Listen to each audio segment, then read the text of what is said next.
Good morning, everyone. Welcome to the online lecture on the subject of pair formation models for sexually transmitted infections. My name is Alexandra Tesla. Throughout this lecture, I will be using slides prepared by Professor Miriam Kretschmar and Dr. Janneke Heine. For the next hour and a half, we will talk about sexually transmitted diseases and some of the hallmarks of their spread and pathogenesis. We will then discuss a family of models that are very suitable for modeling the dynamics of sexually transmitted infections. We will learn to formulate such models and finally see some real-world example of how these models were deployed to gain some insight into STI dynamics and to derive lessons for the design of the public health interventions. Okay. So, sexually transmitted infections, denoted STI as a shorthand. Here we have a short list of some of the most well-known STIs. The factor that all of them have in common is that all of them are being spread, can be spread through sexual contact.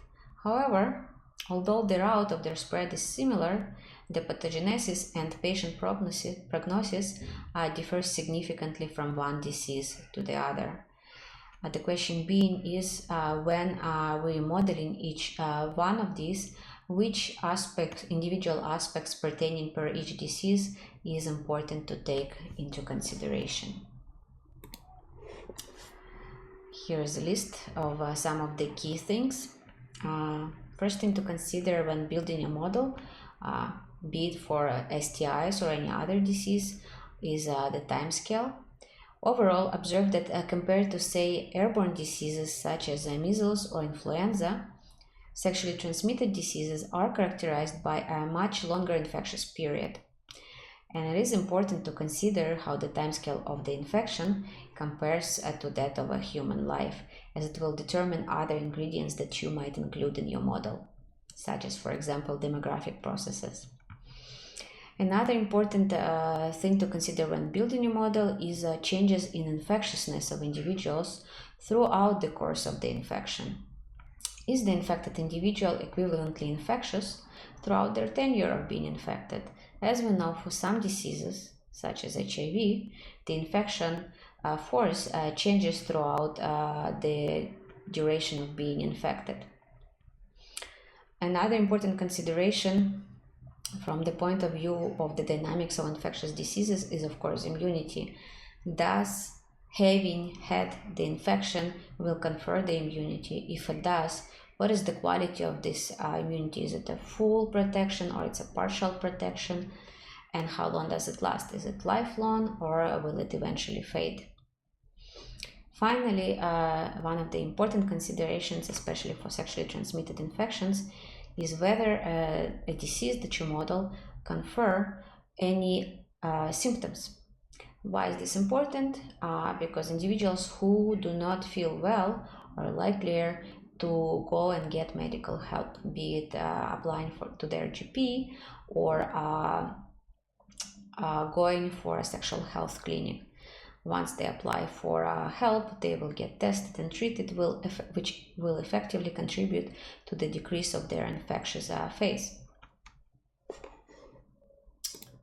Now, these things that we've just discussed, they have to do with the actual pathogenesis of the disease when an individual has it or has had it.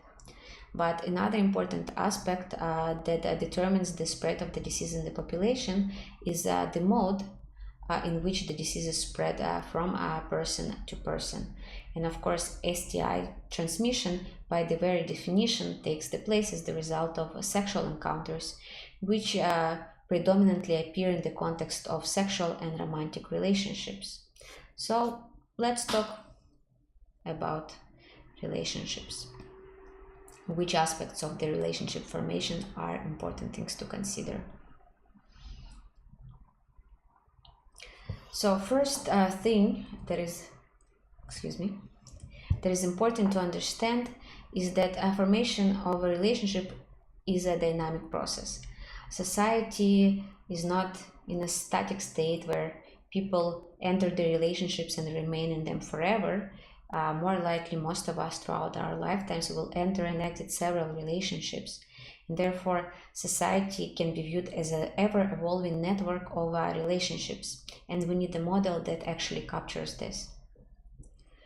In the context of this dynamic formation and dissolution of relationships, two parameters come to the forefront, and that is the rate of the relationship formation, which can be also conversely thought of gaps between relationships that you might observe, and the average duration of a relationship. Why are these two things important? Like any infectious disease, it's very important for us to know how often does the infected person has a possibility of infecting a new person. And so say we have two people in a relationship, one healthy, one infected, where infected individual passes their infection to their partner. Now, in order for this infection to spread further, this newly infected person or one or the other will need to have new sexual contacts. Now, in the context of the current relationship, there is nothing else they can do. And so their possibility, their ability to actually transmit the infection further depends on the average duration of the relationship, average duration it takes to establish a new relationship. And both of these would intuitively need to be much shorter than the average duration of infection itself. This is especially true for a population where relationships are serial and monogamous. However, once you relax this monogamous relationship paradigm, the consideration of the duration of a romantic relationship becomes much less significant, since you don't need to exit your current relationship in order to be able to spread the infection further. And it is known that concurrency is a big driver of the transmission of sexually transmitted infections. Another important property of sexual and romantic relationship that determines the probability that the infection will be passed from one person to the other is the intensity or frequency of potentially infectious contacts within a single relationship. Now, most of these considerations are hard to model with model which views population as a homogeneously mixing. They cannot capture this, especially the first two aspects. And therefore, there was a need for a new type of model that will actually account for relationship formation and dissolution process.